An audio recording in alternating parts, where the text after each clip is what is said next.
Something hit me in the face.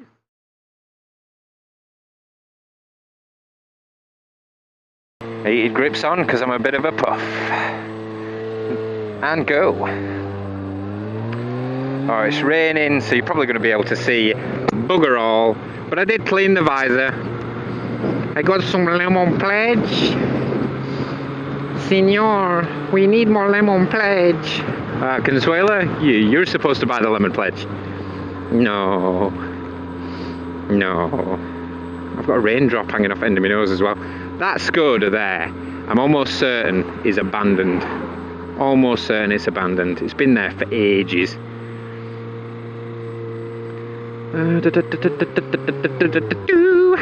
That bus, any intention of stopping?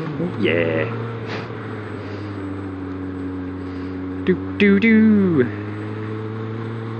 For some reason, I've got the Transformers theme tune stuck in my head.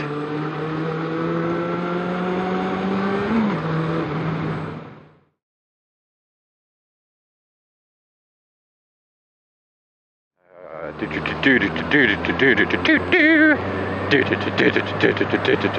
you going to sneak through? No. Usually get some right assholes at these bits. Thank you very much. He wasn't even looking when I said thanks. That's enough. Something hit me in the face.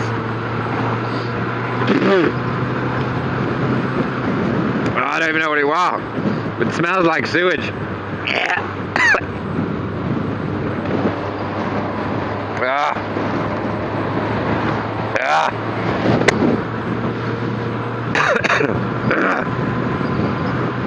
Fuck, that was disgusting.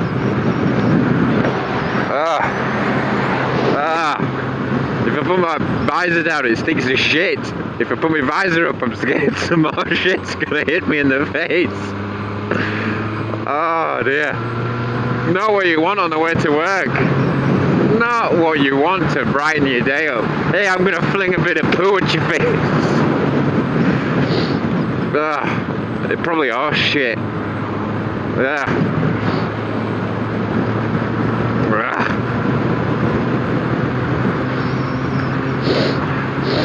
Oh, it stinks. I'm gonna have to Febreze my helmet now and my face. Oh, fuck. Oh, that's disgusting. I'm blaming that Audi. I think that Audi threw a piece of poo at me. Like some gibbon monkey in a zoo.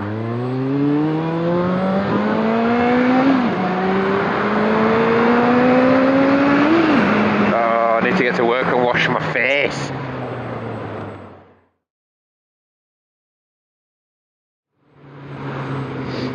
Transformers. Fucking hell, this bus is gaining on me. Make him use his bloody brakes, that's what I'll do. Oh, I hate riding in this shit. I mean, I might run a website called Year Round Riders because I do ride year round. But that doesn't mean I enjoy riding in this shit. Baron Von Grumble did a video the other day. If you don't know who Baron Von Grumble is, A, you're living under a rock, and B, there's a link to his channel on my channel. So go check out his channel. And I think he did a video yesterday about bike upgrades. Now he did cover some really good points. I mean, chain and sprocket is one of the best upgrades that you can do. Obviously front sprocket, rear sprocket, go down a tooth, up a tooth, etc, etc. If you're interested in knowing what you can gain, there's plenty of forums out there. There's plenty of other people who can tell you whether it's best to go down 2 teeth at the rear and up a tooth at the front. There's lots of different gear ratios you can go through. But it's like Baron said, if you can get a top end of 190 odd mile an hour on your bike, you're never going to do 190 odd. So you might as well shave a few mile per hour off that top end and stick it on your acceleration. And I know loads of people who've gone out and bought some really powerful bikes, and one of the first things they get done, chain and sprocket, or at least, you know, sprocket front and rear. So a good point raised there by Baron. But the actual part of the video that I wanted to discuss is the fact that he was riding in the pissing down rain, and even Baron said it's fucking horrible. Nobody likes doing it. What I hate more than anything, excuse me, what I hate more than anything about it is the fact that you put your visor up, you get rain in your eye, you put your visor down, you can't see. So I generally have my visor half cocked, so like there, and then what I'll do is I'll peek up every now and again. And I don't know how safe this method is, but that's what I generally do, especially if it's raining really bad. I mean, it's not raining that bad now, to be honest. But one of the baddest things, that's poorest English. One of the bad things I find with riding in the rain is the refraction of people's headlights, especially this time of night, or when it's dark and everybody's got their headlights on. If you've got a couple of, I don't know, 100, high double figure rain droplets all over your fucking visor, and somebody's headlight hits it, the refraction is horrible. The light just blurs across the front of your helmet, and it's really difficult to see. And then when you sat behind people, giveaway bits like this one, their brake lights it's just mental how it works. But yeah, I'm not a massive fan of riding in the rain, although I don't mind it. You get used to it. I've ridden all weather conditions now for 7-8 years, and I don't mind it, to be honest. Certain bikes are better cut out for it. This bike I found with its little screen on the front is far better at it, to be honest. So I found that even though it's not a big touring windscreen covering the front of me, it is helping obviously with the aerodynamics and the way the wind is pushing over me. It helps. Come on, you got a headlight out. It helps just deflect the rain away from you. It works really well. So yeah, I watched Baron's video yesterday. That was an interesting video. I'll tell you what I did watch. I think it's the Garden Snake, or Jake the Garden Snake. I watched his video yesterday about his dog. Cute little bastard. Not the dog, Jake. No, the dog. Cute little bastard. I mean, I'm a dog lover myself, and I've got 2 Siberian Huskies, which I'll try and get out at some point for you guys to see. One of them's a female that I've had for... I got her when I was about 16. She was the first ever thing I bought and paid for myself. When I started working full-time at 15, I saved up every week's wage. I used to get paid weekly back then. I saved up every week's wage, and I bought my dog Taya. And she was very expensive. Up until buying my second car, she was the most expensive thing I had ever purchased, or the most I'd ever spent on one thing. Up until getting my second car.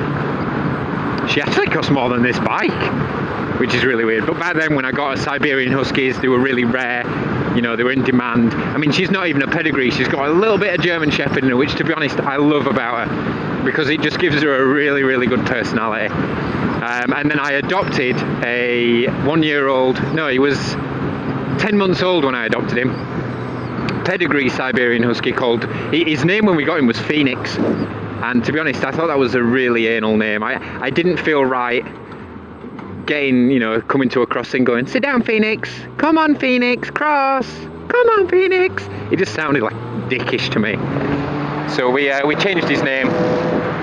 He didn't know his name anyway, to be honest. I mean, his last owners didn't neglect him. I mean, it really upset me yesterday when I was listening to the Garden Snake talk about what his dog had gone through before he adopted it. The Phoenix didn't go through any of that. He just, unfortunately, the woman who owned him, or the man and woman, sorry, the young couple, they had loads of kids. And he was a very jumpy dog. He still is a very jumpy dog. The working dogs, they're meant for pulling, they're meant for heavy work. And if you're not walking them regularly and they're full of beans, an expression over here for full of energy, they're full of beans, they want to get out there, so they're going to be jumpy. This dog, right, we changed his name to Kale, K-A-L-E, which apparently means cabbage, but it also means free man in Hawaiian. So we adopted him, we changed his name to Kale, and Kale has very rarely got all 4 feet on the floor, to be honest. And I don't mean he stands up on things a lot, I mean he jumps a lot. This dog can get some serious air. I mean, like, he can jump. My dad's got 2 Siberian Huskies as well, 2 obese little fuckers, and he can jump over 3 of the dogs. He can jump over my dad's 2 and my other one quite easily. He can just clear him. He doesn't even have to give it a run up. Just from a standing start, headlight out, he can just jump over all 3 of them. And he's a great dog. He's got great personality. He's very loving. I find different dogs do different things. Some dogs beg. Some dogs give you kisses all the time. Some dogs like to cuddle up to you. Kale, he's a cuddler. Taya's a kisser. She's always giving you kisses. And Kale's a cuddler. If ever you're laid down anywhere or sat anywhere, he's got to come up and bump, cuddle on your lap. You know what I mean? You're on a scooter, but I'll give you a nod because it's cold. I don't normally nod at scooters. I don't know what the rest of you guys are like. I know we've got all this brotherhood and everything, you know, that we've all discussed. Well, I haven't yet, but I've been watching all you guys talk about it. And I know we all discussed the brotherhood of two wheels. But I generally don't nod at scooters. I don't know why. You can say it's because I'm a dick. You can say it's because of whatever you want, but I don't know. I don't even know why I don't nod at scooters. I'm just gonna go up here. I don't know why I don't nod at scooters. I just don't. I never really have. I don't. It's because, right, okay. I'm going into it now. People who ride bikes, ride bikes. People who ride scooters, in my opinion, are just after a mode of transportation. I hope that kind of makes sense. But I ride a bike because I wanted to ride a bike. I didn't just need a means to an end. Now, I know some of you guys, there's a new vlogger on the Moto vlog forums, and he got a bike simply because he needed the fuel economy, and he needed it because they're cheap to run. Bikes are cheap to run, they're cheap to insure, they're cheap to tax, and they're cheap on fuel. Just everything about riding a bike is cheap. Now, a lot of people are getting on the motorcycle bandwagon for that reason, but I think people who ride scooters are 17-year-old kids who want a little bit of independence, and a scooter allows them to get out there in it, you know, go in park and do little burnouts, put my back wheel on roundabout and spin it really fast so everybody falls off it in park, and scrotes basically. Scooters, I think, especially all the young little chavved up ones like your Peugeot Speed Fights and stuff like that, they are just transportation for young chavs. I don't class them as bikers, I don't class them as people who ride. I know they've got all the same pitfalls, but I see a kid on a scooter and he's wearing a set of Adidas tracky bottoms in it with his Ascot shoes. Ascot, really cheap brand from somewhere, I don't know. But you know what I mean, you see these kids wearing these trackies, and then they've got the motocross helmet on with the goggles like they're fucking Toad of Toad Hall or whatever it is riding his car, and they're just asking for it. You know, they fall off, it's going to go straight through the sweatsuit, you know, the jogging bottoms are going to get ripped to shit. But these kids don't care because they're not proper bikers, they're not proper riders. They don't, I don't know, you're all going to think I'm a dick now, aren't you? But that's genuinely how I feel about scooter riders and stuff like that. I don't think they are proper bikers, I don't think they aspire to be proper bikers, and I don't think many of them will ever be proper bikers. And you're probably sat there thinking, well, come on, Steve, what is a proper biker? Well, somebody who rides a geared bike is a good start. I don't know, I've never once had a kid on a scooter stop for me at the side of the road when I've broken down. Never. Yeah, I have had I've had loads of bikers stop and pull over and go, yeah, right, mate, do you need and blah, blah, blah, blah. But these chavs on scooters, it's just a mode of transportation to them. It's not a lifestyle choice. And I know there's probably some people riding now going, lifestyle choice? What's this knobhead on about? It's not a lifestyle choice. This just gets me from A to B. That's not what biking's about, in my opinion. Biking's about being one with your machine and knowing that if you, in a car, right, you can lean forward, scratch your ass, drop your CDs, bend over, pick them up, everything will be hunky-dory. Car don't give a fuck where you sat, what you're doing, how you're leaning. Whereas this bike, how this bike handles, how this bike moves, how this bike corners, how it accelerates, everything about this bike is dependent on me. Everything about this bike is down to me. How I'm sat, how I'm positioned, how I'm moving, how I move with it. I know loads of people say, oh, a car is an extension of my body. Bullshit, a bike is. Because like I say, you can hang out the window of your car, and as long as you've got your hand on the steering wheel, which is also optional, and one of your feet on one of the pedals, then it's just going to do what cars do. Bikes, I hate to break it to you, but if you're not doing what you need to do on that bike, it's not going to go very well for you. So, just come out. I don't mind. It's, you know, it's like there's plenty of room for us both, isn't there? You know, right? So yeah, that's how I feel about. I've forgotten what I'm talking about now. Anyway, this is just a mini update. All this chatting has just been. It's just been me chatting shit so that I can say to you, I got the house. I got the house. Landlord's rang me today. I move in next week, end of this month. I get my new house, I get moved in. So I'm looking forward to that. Can't wait to move in. Get the keys next week. Woo! So yeah, I'll be moving. I'll have a garage. I'll have a little man cave for tinkering. So expect to see me in the shed. You know, I was really jealous when I saw Apple Von Crumble's first video, and I'm like, oh, he's got his own little shed. Look at all the stuff he's got in there. He's got both his bikes. Keeps his helmets in there. I got really jealous. I don't have to worry about that now because I'm going to have one myself. So right, I'm nearly home, so I'm going to sign off, guys. This is just a mini update, like I say, to let you know that I've got the house. I should be moving in shortly.